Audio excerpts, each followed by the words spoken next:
thank you all for being here today. My name is Lisette Morris. I'm studying to become an art historian and curator. I co-curated this exhibition alongside Naima.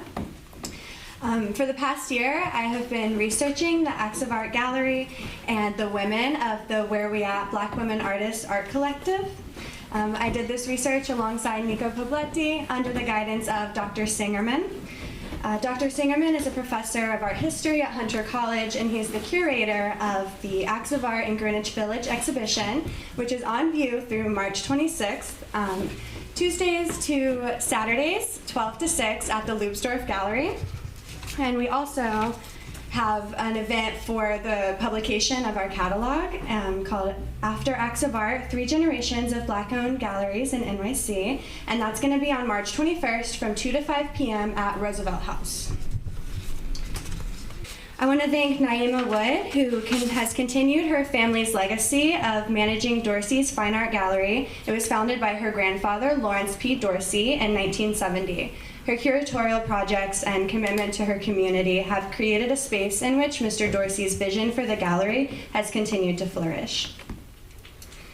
I am honored to sit here today with the incredible Dindga McCannon and Anne Tanksley, both of whom have been working artists for the past 50 years.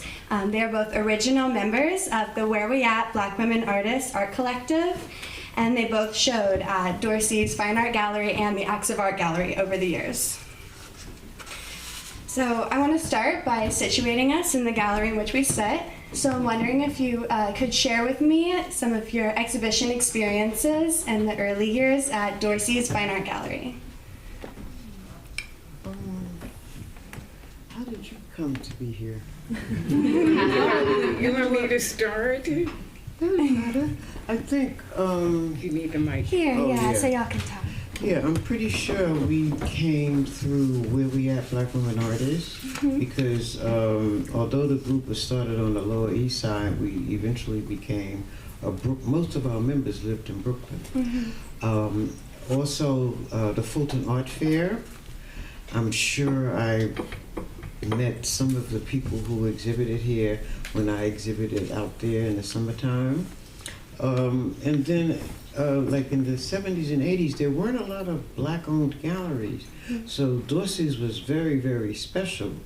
And everybody that I can think of, all my buddies, all my artist friends, have exhibited here at one point or the other through the years. So. And thank God it's still here. All I can say is this is like a home away from home. Dorsey, there's one person missing in this audience, but I know he's here and around us, and it's Dorsey, who we all love dearly.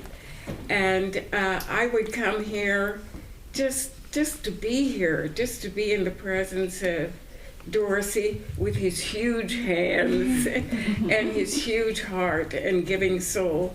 And he was just such a catalyst for helping us believe in ourselves and supplying or having a place for us to come and show. So, and then generations later, Naima and her mom are also here to carry on his legacy.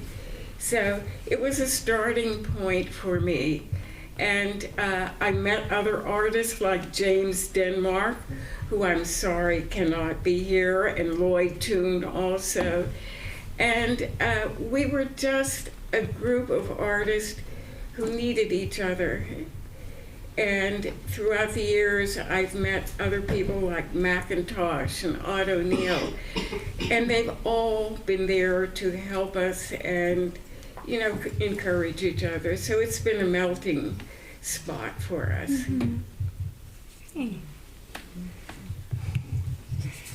Yeah, what I wanted to talk about as well, we just celebrated Black History Month, and now we're in Women's History Month.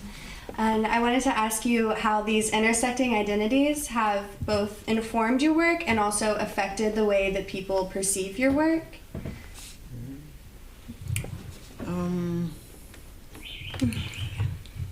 I guess informed my work.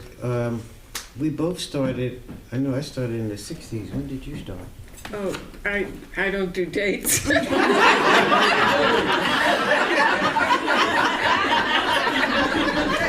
Whatever you say.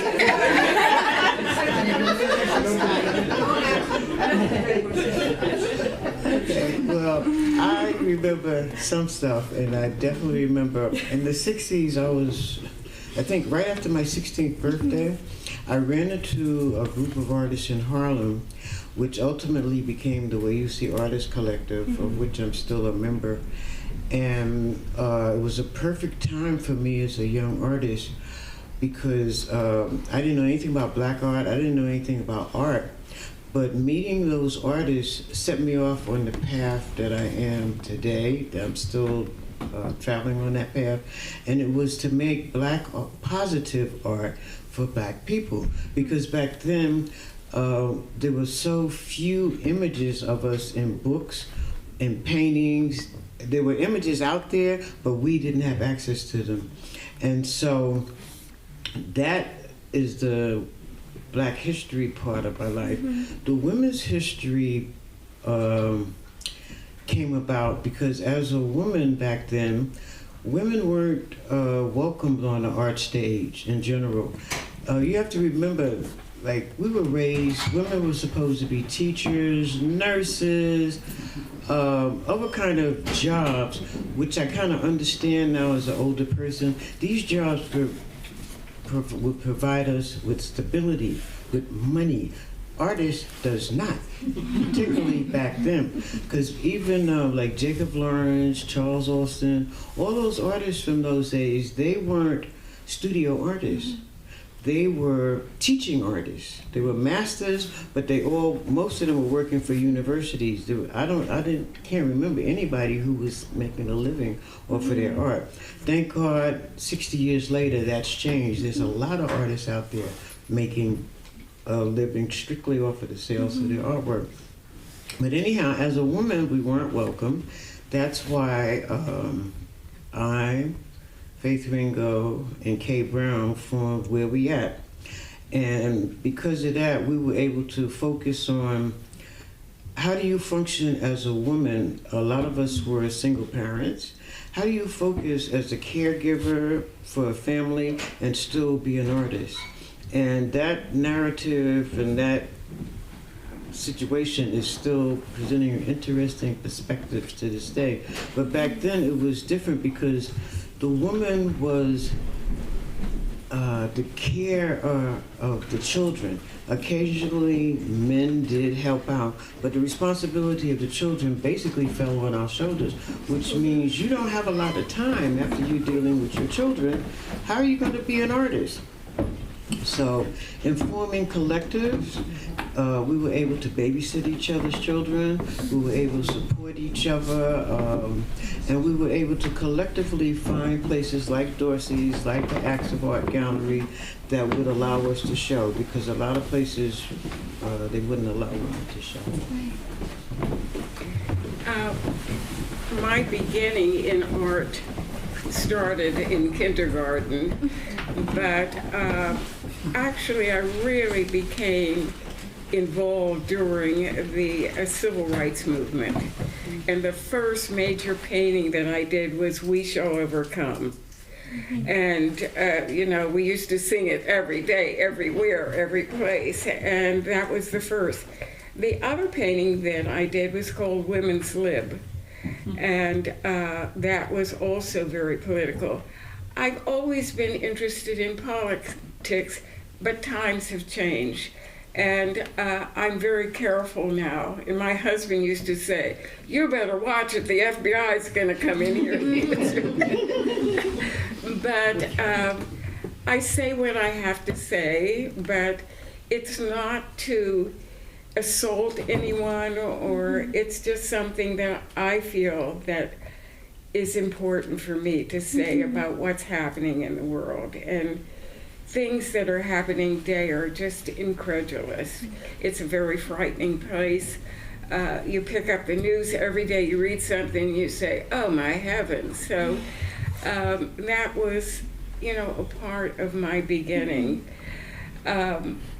Meeting Dindga and the Women of Acts of Art was a joyous occasion for me because I live out in Long Island, very suburban. I never wanted to live in the suburbs. I wanted to live in Manhattan where things were happening, but it didn't work out that way. So every chance that I got to hop into the city and be with women artists and male artists, it was just, you know, and my husband was an artist, but he was in advertising. He made the money. Unfortunately, I always taught, or, you know, some form of art. A lot of times just babysitting and kissing and hugging and encouraging young people. So it was just different as a woman for me. But there have been other women who have soared to the top. I think their personalities were more outgoing, more assertive, and that's all a part of it. So I've been very fortunate. This morning I was a little late because I spent the whole morning working on collages in my bedroom. So they're all over the floor, and I hop in the bed, and then I get out and I do a little more, and that's the way it goes. But I think there's a season for every reason and a reason for every move that you make. And I think that my collage interest stems back to my mother. My mother was an artist. She wanted to attend Carnegie Mellon, but that was way back in the 20s, and she didn't get in. So she decided to go into dressmaking. We lived in a very small 4-bedroom house. So her room was the biggest, and that's where we played. That's where, when it was cold, we hung out, and she had a sewing machine and she did her sewing, and we did whatever we had to do. I remember distinctly we had a little stove. That was our heating. We didn't have central heating. And I remember accidentally sitting on that stove. So it was a very tight situation.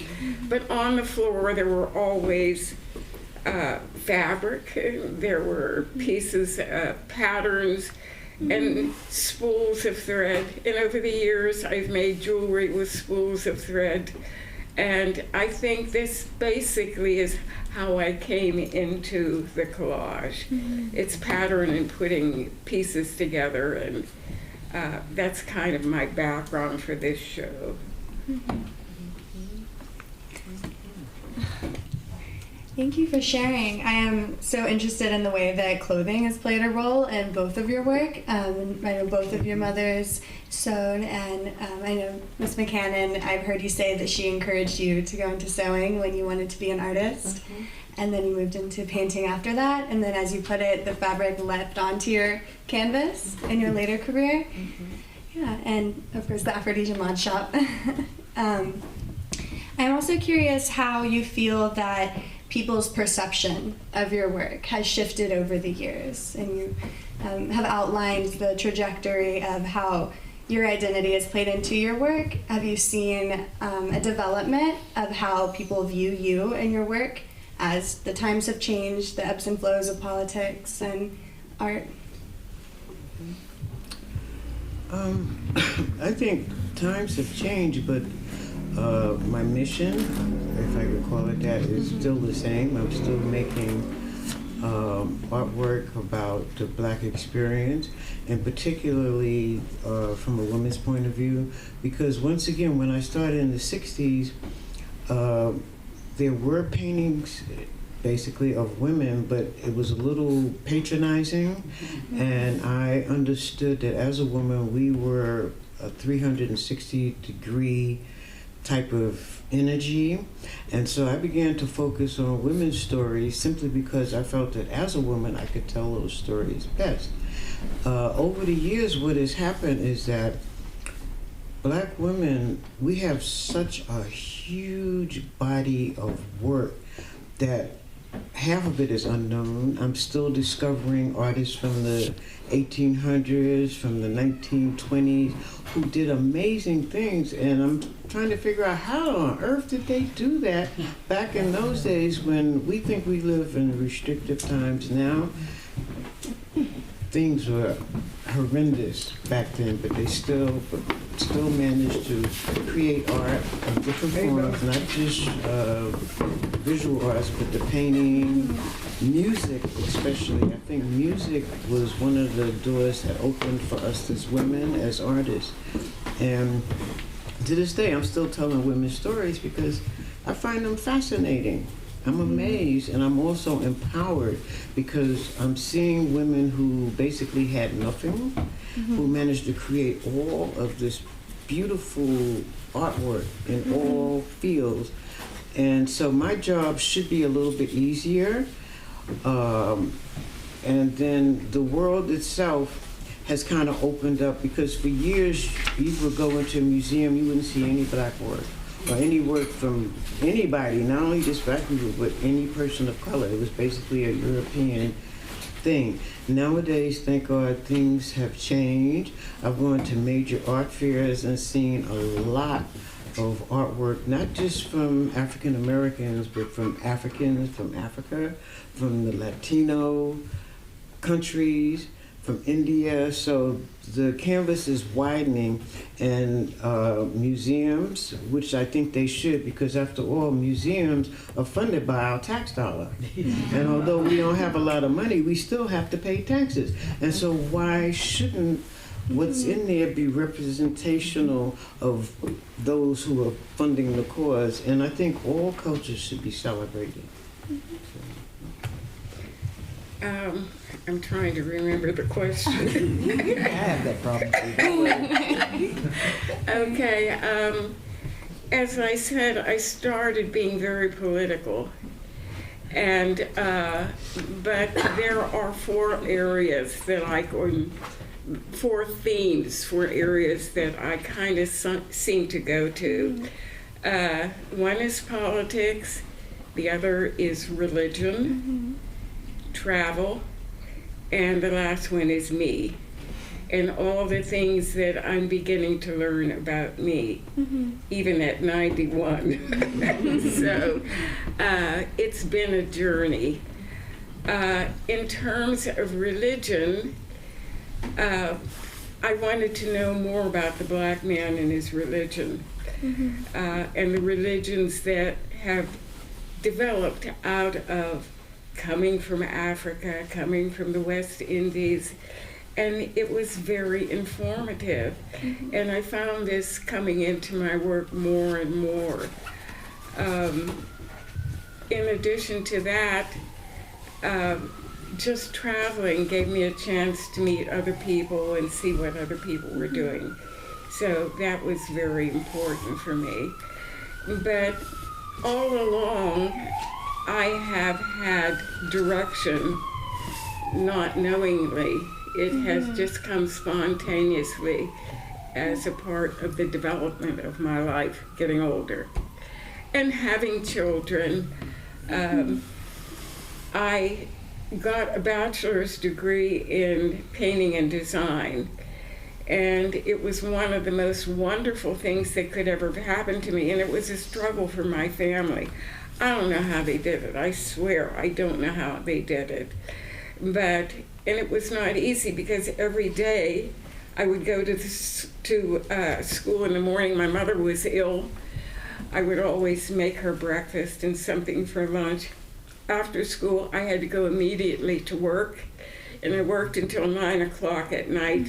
Then I came home and I did my work, took care of my mother, and this was, you know, the process that I went through in my getting my degree. It's the most wonderful thing that ever happened to me that I was able to. And there are many people who don't have this opportunity. But I do believe that I've been blessed in so many ways. And I continue to be blessed. And then Dorsey comes into the picture. And I meet Macintosh and Otto Neal, and then it was the Where We At Women, which was really new to me because there was nothing like this out in Long Island for me.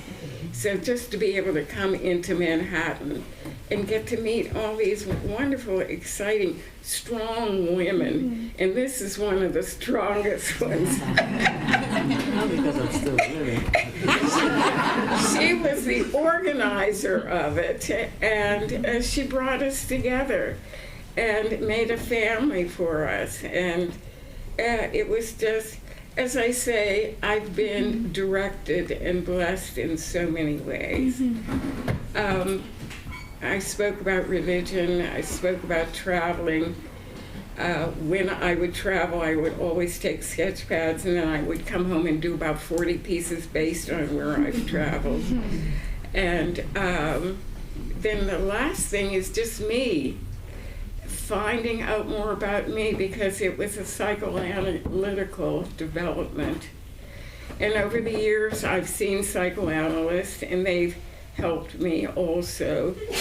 And I'm still learning about me at my age, which is kind of exciting. So it's been a journey, but a wonderful journey.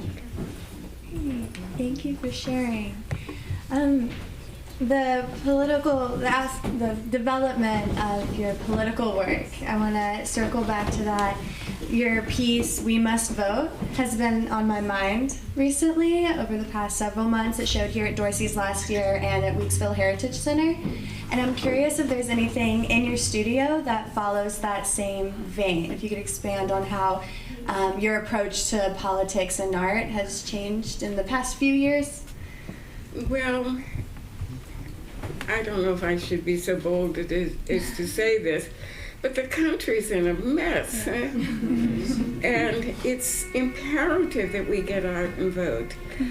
There was a time when I used to picket. I used to take my baby and wrap her up and put her in the back seat of the car and picket and, you know, get out there and try to do my part. I can't do that anymore. But I'm not saying to anyone, you have to do this, you have to do that. I can only do what I can do physically, mentally now. But I do feel that it's imperative, just absolutely imperative, that we do something. I don't know what you're going to do. I don't know what I'm going to do. But things are bad, and they're getting worse. And it's up to us. No one's going to come in and wave a wand and say things are going to get better, because at this point, I don't feel that they're getting any better. And I'm really sticking my neck out now, under this current presidency, I just don't know what's going to happen. So that's the way I feel about it now. Yeah, I agree.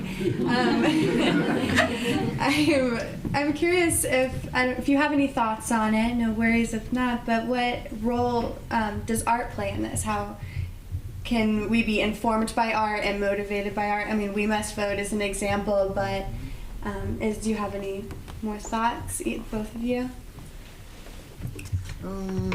Artists have usually been at the forefront of just about everything, because I think as artists we see a little bit differently. The lens for us is a little clearer, because we too are an oppressed group when you think about it.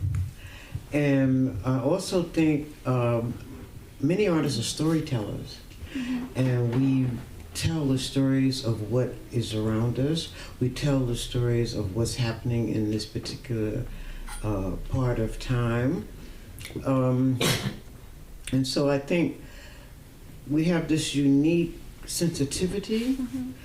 I don't think as an artist you're charged with the job of changing the world or speaking out politically, etc. However, as an artist, you do have a choice. You can, if that's what you want to do. You can if you think it's important. You can if you think that somebody looking at your artwork will rethink something, or will think about things, or maybe even appreciate something that they didn't appreciate. Like in my study of the women who came way before me, I didn't know about these women.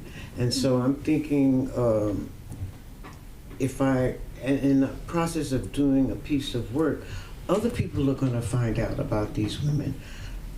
Hopefully somebody might be inspired. Somebody might say, well, you know, Bessie Smith and all of them, they were incredible musicians back in the 20s and 30s. How did they do that? And if you think like I said before, if you think the politics of today are messy, the 20s, the 30s, the 40s, 1800s, 1700s, this has not been a party. But we have always managed to create, we've always managed to empower. I think one of the things that we can do in this reincarnation of madness is by joining together, is by supporting one another, is supporting other people who are being disenfranchised, etc. So it's not the job of an artist, but many of us choose that we want to have conversations with people. We want people to wake up and see what's really going on. Would you rephrase the question again? Yeah, absolutely. I was just, through We Must Vote, you gave the example of a call to action as a way that artists and people who view art can try to make things change, make a difference. So I'm just curious if you have more thoughts on the role that art plays in making change in our politics and just social structures and all of these things. You touched on it already, but... Oh, gee, I don't know. Everyone, I think, and this is maybe selfish or personal, but I only know that it has helped me, and it has brought a lot of peace and comfort into my life. And that's kind of a selfish point of view. I can't tell other people what to think, what to do. I have no control over that. I can only be the spokesperson for myself. And art has just saved my life. It really was. And I mentioned before, when I was a little girl, I was a mess. I mean, I was an absolute mess. And I don't know how. I had the most loving, caring parents. And they would refer to me, everyone referred to me as that Ann. It was always, you know, like, she's a piece of work. And it was hard for me. It really was very difficult for me. It was the fact that God gave me this gift has saved my life. It has really helped make me the person who I am, because I was able to spill out, and it gave me a way to vent and talk about all the things that bothered me about growing up and trying to do the right thing. And I never seemed to do the right thing. And my parents, they always referred to me as that Ann. And so, I don't know, I'm still that Ann, and I'm proud to be that Ann.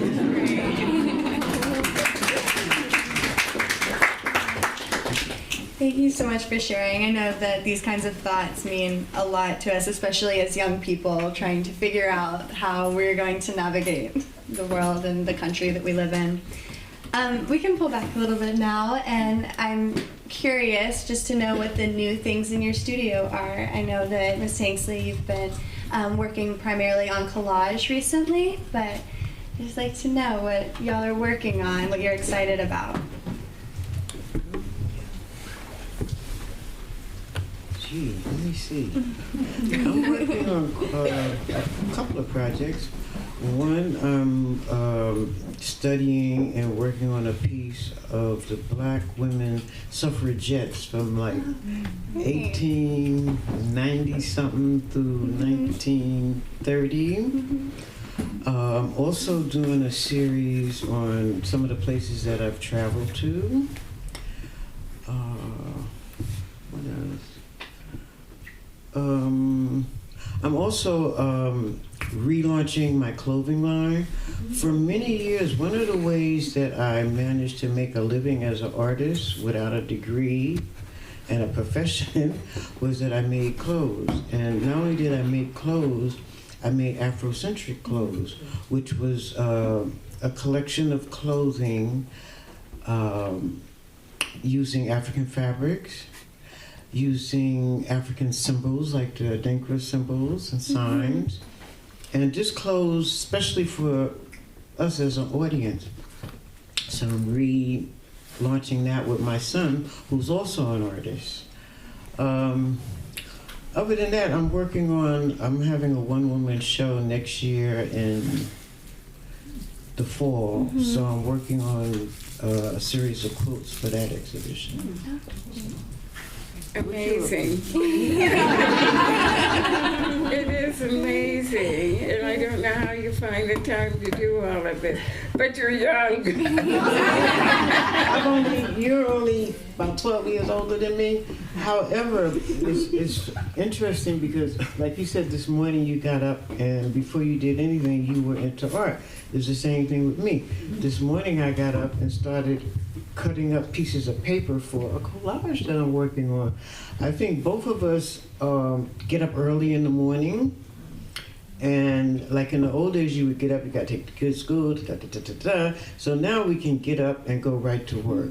And I think Faith Ringo had that practice too. She'd get up at 5 in the morning and work until she couldn't work anymore. And that's how we're able to be as prolific as we are, because the time that we used to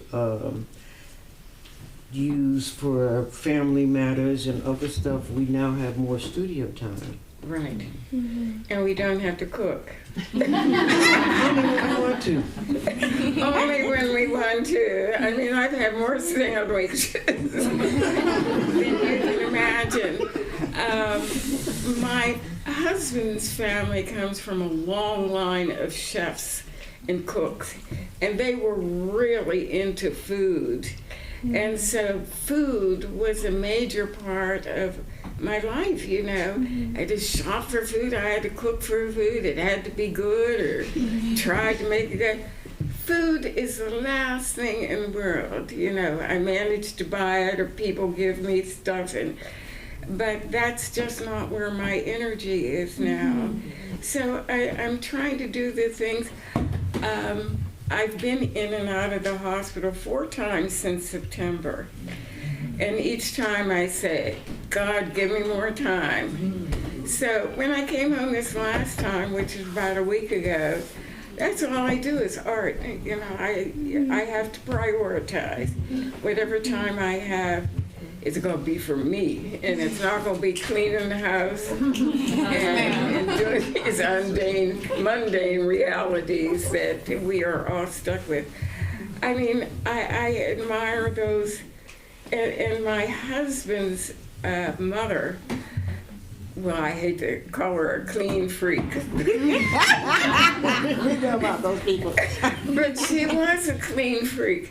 When you hit the door, you smelt C&N and Johnson's Paste Wax, and I mean everything.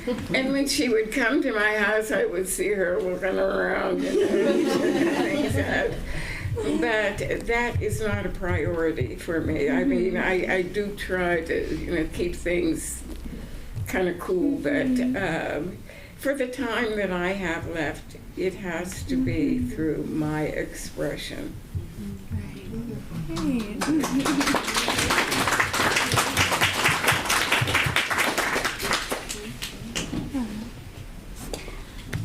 I guess the last big question that I wanted to ask before we open it up to Q&A is to ask what advice you would give to young artists and art professional, you know, curators, artists who are still struggling to get representation and recognition in these art spaces, whether it be for any of the reasons that tends to happen. Save your money. And one thing that artists in general neglect to do is think about retirement. Find some kind of account where you can stash a couple of dollars away every so often, because if you are 30 or 40 now, 30 or 40 years, that could add up to be a little nest egg. And we are living longer now. So it's quite possible that you're going to live to spend that money. And if you haven't been successful in your art as a profession, perhaps once you hit 50 or 60, it might happen. This profession is not for the strong of heart. I mean for the weak of heart. But art is sort of like a calling, and it's also a business. Every business is not going to succeed. Every person who wants and dreams of being an artist is not going to be a full-time professional artist, but you can always be an artist. You don't have to make a living at it. It could supplement your income. And I would say be kind to everybody that you meet, because you never know who's going to show up just at that moment when you needed, you know, some help, and it'll be that person that you did not curse out for whatever. And other than that, and try and live healthily so that you live long and healthy, because it's one thing to make 90 and 100. But it's another thing to make that age and be so sick that you can't even pick up a paintbrush. So if you take care of your body now while you're young, when you get older, it'll be easier. And these days, see, when we were growing up, if you said you were a vegetarian, people looked at you like you just dropped down from Mars. Nowadays, the world is more aware of healthy eating, healthy living. And another thing, particularly as women, take time to do something ever so often just for yourself, because it seems to me that we are the servers of the planet. We help everybody else, but then when it comes time to taking out an hour, a day, a month, a week, just for yourself to do nothing or to do something that you've always wanted to do, we don't always do that. So we need to, you know, like I said, get a massage, take a walk, start working on a dream, something, you know, but just keep moving forward. I would like to touch on what Dindga said. We did not have a lot of money, and I was raised on vegetables and fruit, and my mother had a victory garden, and she canned vegetables so that we had vegetables all winter. Sometimes it was not that successful. I remember a time that she'd canned some beets and the lids flew off and there was beet juice all over the wall. But she tried her best to keep us healthy. Meat was not something that we had that often. We had meat, you know, and not prime rib or sirloin steak or any of that. Had a lot of chicken and that kind of food. But she did what she could to sustain us and keep us healthy. And I don't know why I have, well, I don't know why I'm here, because my family was taken from me very early. I had a sister, and we were like twins. She passed at 45. I lost a brother at 72. My parents died in their 60s. So to have reached 91, I don't know how I did it, but, you know, there's a reason for every season, so they say. But we're just so blessed and so fortunate. And the one thing that I said when I got out of the hospital this last time, I can't wait to get home and work. And that's what I did. As I said, my bedroom is a mess. My whole studio, as Dindga has also said, her house is her studio. So. And my husband was very neat. He's no longer with me. But if he could see his house now, it's just, you know, he would just not have it. So you do what you can. Ms. Tanksley, what kind of advice would you give to young artists and art professionals who are maybe trying to get recognition in art spaces? Anything in particular? I think Dindga would be better equipped to answer that. Yeah. Really? That's okay. As an artist, the process of making art, you want to put your work out there, you keep putting your work out there, you never know what's going to happen. But if you don't do anything, absolutely zero is going to happen. So, therefore, the best thing to do is to just keep working any kind of way, any kind of how that you can. Because you never know. One day, your number might come up. And if it doesn't come up, like I said, this is a business. There's different levels of business. There's fully participating, there's part-time business, etc. So you don't have, I think the artists who strive to make this career might be a little crazy because it's sort of, it's not impossible, but it's a juggling act, and it all takes a whole lot of work. Like Ann said, she got up this morning. I don't know what time you got up, but I know I was up at 6. And at 6:30, I was in the studio. And when I leave here, I will go back to the studio because this is how you connect. This is how you make art. So one day, somebody will say, oh, well, come to this show. And you go to that show, and you never know. Each exhibition that you have, you never know what's going to happen. It could be absolutely zero, or you might sell everything, or you might sell a couple of things, or you might meet somebody who will help you keep your career going at a later point in life. You just never know. But once again, you have to do the work. Right. Well, thank you all so much for that. Thank you for speaking with me. I wanted to open it up to you all now. If anybody had any questions for Ms. McCannon or Ms. Tanksley. One thing that I yes, would ma'am. like to say, most artists are not business people. And you really have to take that into consideration.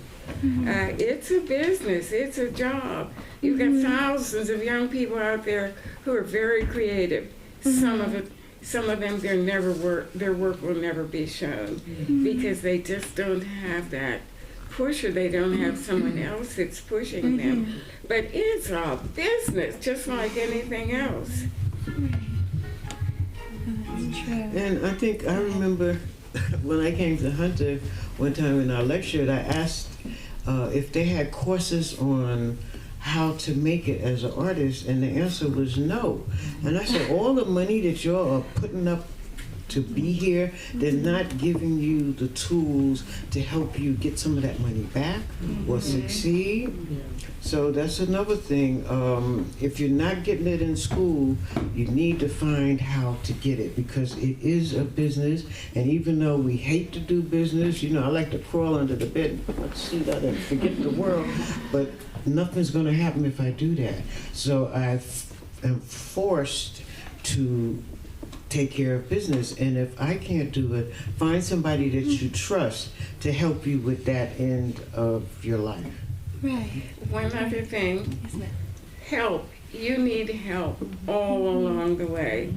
And either we don't feel that we're worthy, or we don't feel that we can afford to, but you need help all along the way. So you've got to get out there and look for it and make the moves. You can't just sit around and say, oh, someone's going to come tomorrow and buy some paintings for me. It doesn't work that way. So.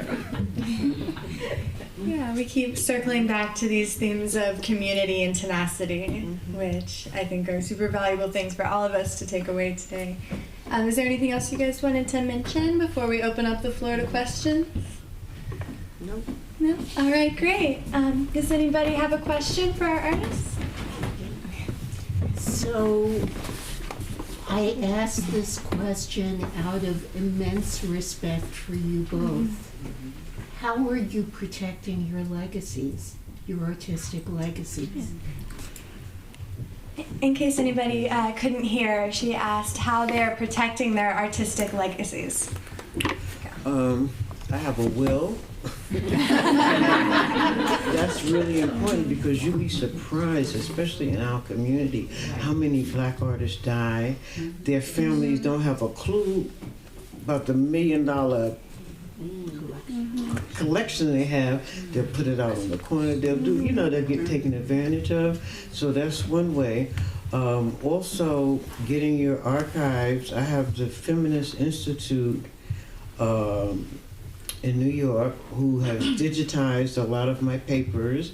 I've left stuff with the Schomburg. Also, I'm having one of those moments. There's a group in Maryland, his name will come back to me, and they specialize in artist archives. It's very important, like, we didn't think about it when we were exhibiting and all that, but all of those papers, all of that's history. And now I know in these years, you don't do things on paper, but you will have files and stuff to keep things so that those coming 100 years after will understand what we did, how we did it, how we went about things. And that's important. And like I said, having a will is the first thing, because we all are not going to be here forever. And once you're gone, who's going to take your stuff and make sure it's properly taken care of? I will say one thing that I've started to do, and I'm not good at it, but it's a beginning. Last year, I mentioned I'm from Pittsburgh, went to Carnegie Mellon, went to the Carnegie Library. The Carnegie is really a part of, and every Saturday, my mother would send us to the library and we'd get a bunch of books and bring them home. And so we were readers. My family was readers. It was not business people, but readers. So recently, I have such abundance of work. I want to move it, and I can't move until I do something with this work. So I've started thinking about donating works to different institutions, and I think that it's working out because they will take them. You're not getting any money for it. However, because they are institutions and they have power, word gets around and significant other things happen as a result of it. So donating work to different institutions puts your name out there on their list and also brings about other people who can help you. This past week, I got a call from the History Makers. Does anyone know about the History Makers? Yeah. I really was not familiar with the History Makers. Oddly enough, they're originated in Pittsburgh from the Carnegie Mellon University, which I graduated from. And it would seem that they want to do a history based on. And so there are loads of institutions like this out there. I am not one to go out and say, hey, can you give me a break or anything? That is not my stick. But to have, and I say God, send people to me is really a blessing at this particular time. I have visions of dumpsters where people have just thrown out their work and put it in the dumpster. You can't do that. Yeah. You have to begin early to take care of what you have. Or to have somebody do that. And the organization that I couldn't remember was the David Driscoll Center in Maryland. They have all of the way you see artists, collectives, Really? archives, yes. I'm working on getting the Where We At archives to them, and then lastly my own personal archives. They are set up so that they can digitize all the stuff that's been on paper, put it into a format, and make it available to the entire world. This way, the work that we've done for the past 50, 60 years will be available to everybody around the world. Great. First, thank you guys for sharing your thoughts, but I just had a question or a thought about if you could speak more about the role of collectives and like working in artist collectives, how that either changed your practice or changed the way that your career went, because I know some artists can be solo versus working with, you know, more of a larger community. I don't know if you guys have any thoughts about that. I don't think it's changed my practice, but what it does do is give you much needed support. I got a question. Because you have Yes, sir. like-minded individuals who are all dealing with the same problem, and one voice can do a melody, but if you get a group, you have an orchestra. Working with people is not easy. I'm gonna tell you that. There are gonna be fights and arguments and disagreements, but at the end of the day, you have a common cause, so you're gonna come back to that, and because there's a group of you, you'll be able to move forward a lot faster than one or two people. I don't want to embarrass you, McIntosh, but I remember coming to Dorsey's and sitting down at the table and just talking.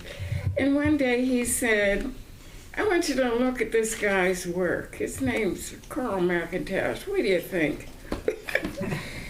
And I said, I think it's wonderful. But he thought it was wonderful. Mac thinks his work is wonderful. And the point that I'm making is it's a journey for all of us. And that we have to speak out and represent each other when we can. We can't just sit around and say, oh, me, oh, poor me, da, da, da. If it's not your time, reach out and talk about someone else whose work has, you know, really floated your boat. And that's the way McIntosh's work was. I'm sorry if I'm putting you out there in the middle. Oh, no, I'm glad, because I have the next question.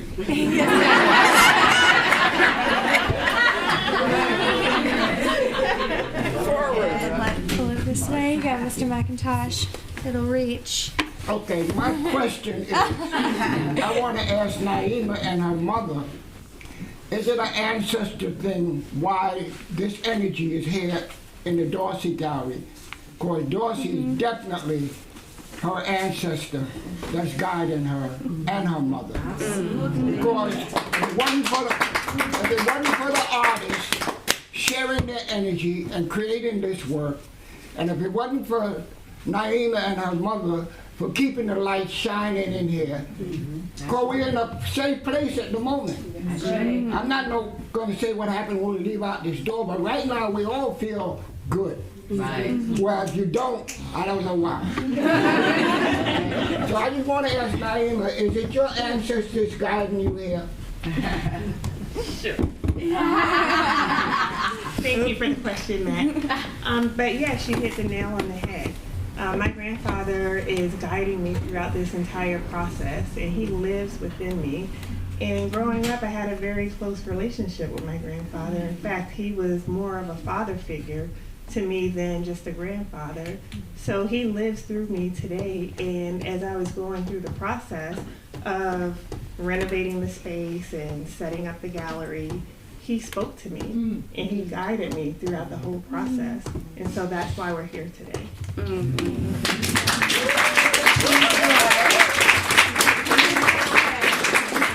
my microphone doesn't reach, but all right, go ahead. Yeah, I just want to acknowledge, thank you so much for your sharing. I feel very choked up in your presence today, especially it's Women's Month. Yesterday was Harriet Tubman's birthday, 203rd birthday, and so I feel very choked up. And I agree with Matt, how this community, I've met so many people coming here. I never knew Mr. Dorsey, I came afterwards, but McIntosh and everyone, for some reason, Joe and Mr. Otto carried the legacy, and I was waiting for Naima to take it to the next level. So I appreciate that you guys were very, obedient and in sharing, and I've learned so much. I'm trying to have the creativity rub off on me someday, maybe one day. But my question to both of you is, how do you deal with critics, or in the past, critics of your work, like critics, who go and see your show, and they, talk about your work maybe negatively, maybe they don't understand it. How do you deal with that? And number two, how do you keep yourself focused without there's so many distractions out there. I was even getting distracted on my way here. Someone's calling me, trying to distract me. I said, no, I gotta go. I have a thing to do. And lastly, Ms. Cannon, did you make your outfit? The last question? Yes.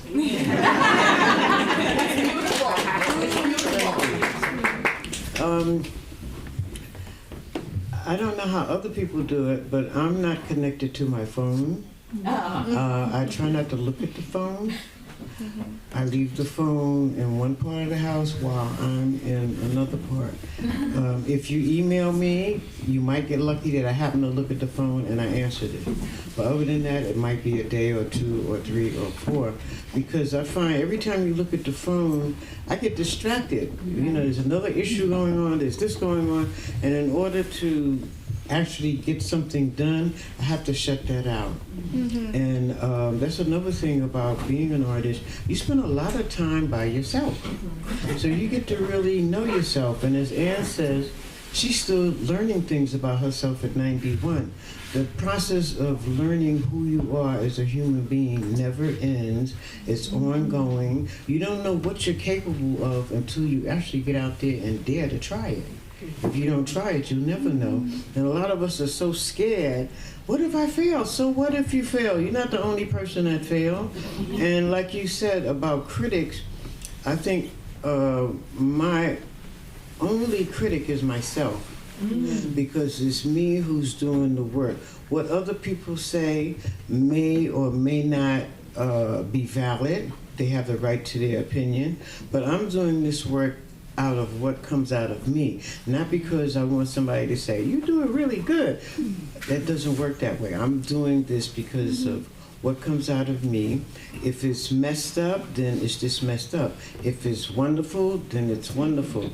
But I don't try not to let other people's voices, and they will, particularly if you begin to make a little money, everybody has got a lot of negative, not everybody, but a lot of people have really negative stuff to say about you, what you're doing and all that. You have to learn to put blinders on and ignore that and just keep going forward. You have to keep moving, because if you allow people's comments, then you're really never going to do anything because you're trapped.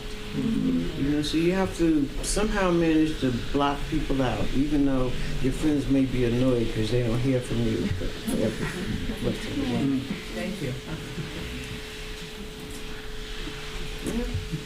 You live in the Great Neck, so it's really good because you're away from the world. It's not good. No. Because I'm a people person.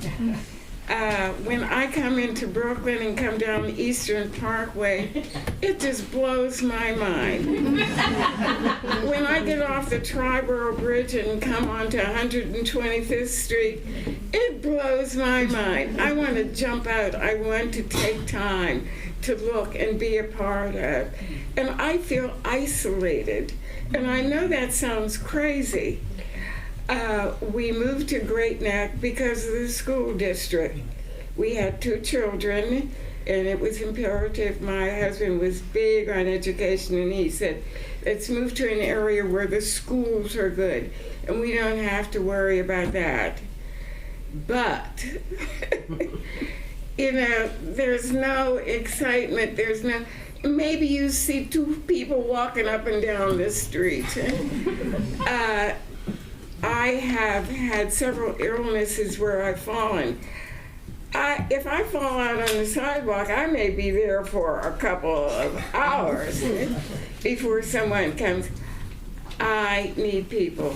being in this room is like a shot in the arm. Seeing all these different faces and people and hearing all this thing. It's nothing that I experience on a daily basis. So I have to go out and seek it. I have to be in situations like this that are just so wonderful. Just wonderful.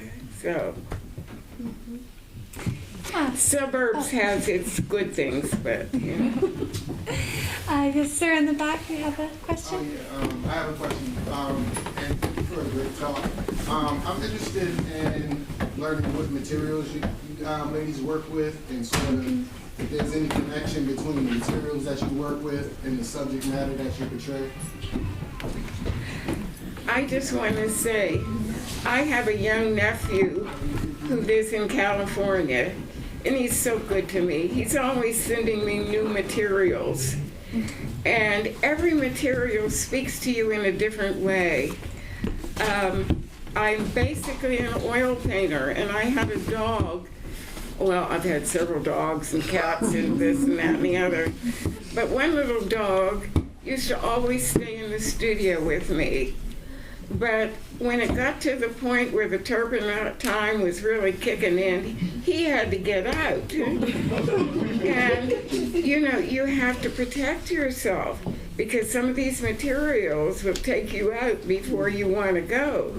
So, but I think it's important to use different materials because each one speaks to you in a different way. It's just fantastic. I don't know, someone said to me, is sex better than art? And I said, that's a question.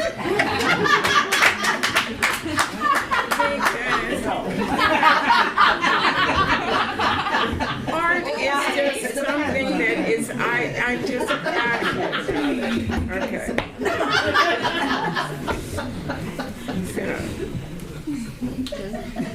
No, as far as materials, You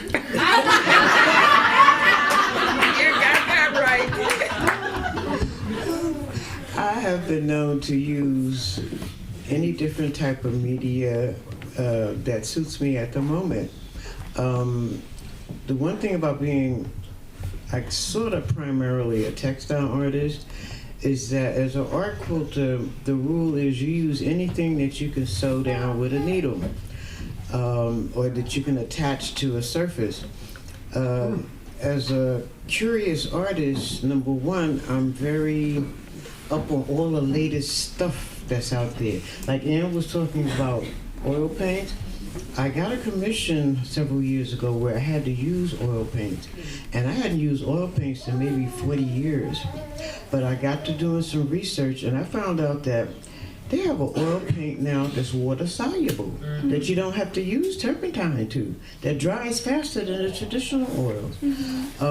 And so I keep up with all of the latest stuff that comes out. Sometimes I buy too much of it, but then I also am very fond of going to thrift shops and recycling stuff because that's a really big movement now. But for me, a thrift shop is like a candy store. You go in there, you never know what you'll find. You never know what can be repurposed from what it was originally supposed to be. So I have an unlimited source of materials. The problem is, what do you do with all this stuff after 50 years? You accumulate quite a bit of materials. Now, who to leave it to?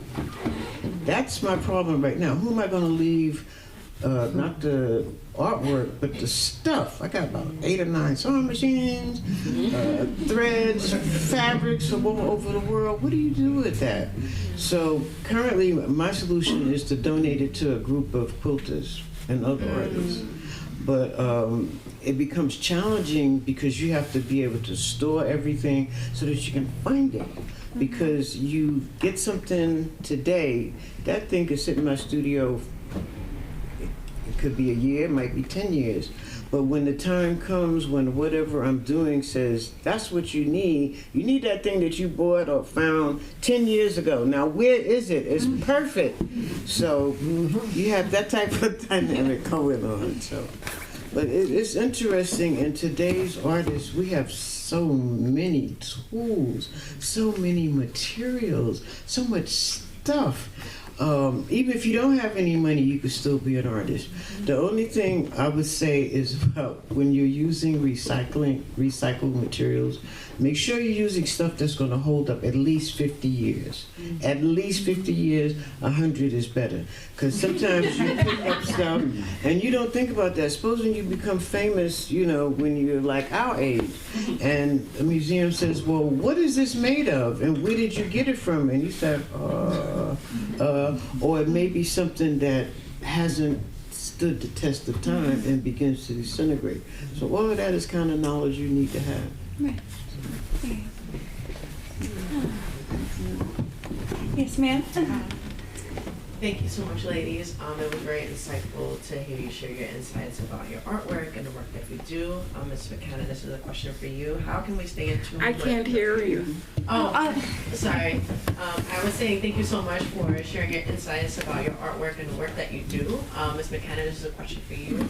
How can we stay in tune with your clothing line and your one-woman show that you spoke about? Yeah, so she thanked, sorry, I'm just going to repeat it so as things we can hear in case you still didn't catch it. She's just thanking you both for your time here and for the work that you do. And then she asked Ms. McCannon how we can keep up with her clothing line that she mentioned. And the one-woman show. Oh, yes. Thank you. I'll start with the one-woman show because that's the larger project. That will be next fall at the Friedman Gallery, and Mr. Friedman is standing right there. My clothing line, I have postcards because like I told you, we're having a pop-up shop. It's intergenerational fashion art wearable show. I have postcards which I'll leave on the table. Also, Instagram, the only time I post anything on Instagram is when I'm doing something in the art world. So if you check out my Instagram page, you'll find out what I'm doing currently. Yeah, we have the Acts of Art show. The Way You See Artists Collective is about to have the 60th anniversary exhibition up at the Children's Art Carnival, and also at the same time at the Hamilton Landmark Gallery. That's April. That will also be on my Instagram page. I have a question. The Waiusi Gallery. I am always struck by the fact that although all of the artists are completely different, somehow or other, you know it's a Waiusi print. Why is this? A Waiusi printmaker. There is something about all of the Waiusi printmakers that is so unique, but yet so connected. And knowing that they're Waiusi, they're not Joe, Mary, they're Waiusi. It's like a stamp, something very unique and very special that comes out in the creation of the Waiusi printmakers. I think probably because the thread is we all are dealing with Africa, either Africa as it exists or us as African American, and also because where you see, when we first started, an artist named Abdullah Aziz, who was one of our members, came to us and said, you know, as black artists, we have to begin to develop our own audience because nobody else is interested. And our audience is not, everybody's not rich. So he was the one that told us, do prints. Prints are a way of giving affordable art to anybody. And perhaps that's what you're seeing, or it's probably just the whole tie-in with Africa. Well, I know Kay Brown and you and Abdul, and I mean, you can always spot a Waiusi print. There's something very unique and very special about it that speaks to you. And I wondered, Was this something that you did deliberately, or it's just association in being with each other? I think it's an association, and remember, the bulk of most of Wayusi's printmaking experience came out of Robert Blackburn printmaking workshop. All of us printed there at one time or the other, because we had a press back in 68, 69, maybe 70, and then we lost the building and we lost the press, and we all went to Robert Blackburn's. So where are you now? Do you have a building? Do you have... Robert Blackburn, for those of you who don't know, he was an amazing printmaker. He had a full-fledged printmaking studio in 1947. I knew this man, I just found this out in the last couple of years. For a black man, that I don't know if I can come up with another situation that says miracle. He didn't just have a little press in the corner. He had lithography, he had etching presses, full-fledged printmaking workshop that he kept going until the day he died. Once he passed, the Elizabeth Foundation took his presses and everything else, and the collection, because I had a residency there 2 years ago. They have a collection, it must be thousands of prints, thousands, because every artist who printed there, you had to leave a print. And so they got this huge archival collection. I saw prints of Faith Ringo's that I never knew existed that were huge. And so that's another. But you said they've taken the presses out. Are they still operating? Yes, they're very much. You can go down to Robert Blackburn on, I forgot the exact address, but it's 39th Street. You can look them up, the Elizabeth Foundation. You can take printmaking classes there. They love for new people to come in and try the process of printing. If you've tried printing and you want to print some more, that's the place to go, where for a small fee you have access to all their presses and the knowledge that's in there, because the artists who are working there, these are people who specialize and love the process of printmaking. And so they gladly share the information. They have classes. It's an amazing place. Oh, it is. I was turned on to Bob Blackburn years ago, and because I live in Long Island, I don't get into the city as much, but for anyone who's interested in printmaking, that is the place to go. Okay. You asked a question about the Wayusi artists, why everything seems so Wayusi. Well, Dindga answered that earlier, because when they were doing things and started in the 60s, they wanted to do cultural art, our aspect of diaspora, or whatever you call it. That's why, because what they did was to show people our culture. That's why the Wayusi art was so prominent, because they were giving us a message. Dindga still giving us a message.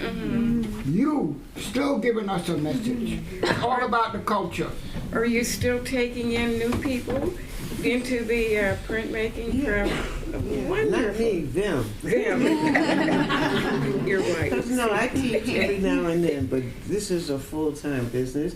They're still taking in anybody who is interested in learning the process or furthering their process. That's the place to call and go. It's fabulous. It really is. Is there anything else that y'all would like to say before we wrap it up? No? All right, great. Thank you so much for sitting here with me. It's been such an honor to spend the past year researching and writing about your work and to sit and chat with you today. So, thank you.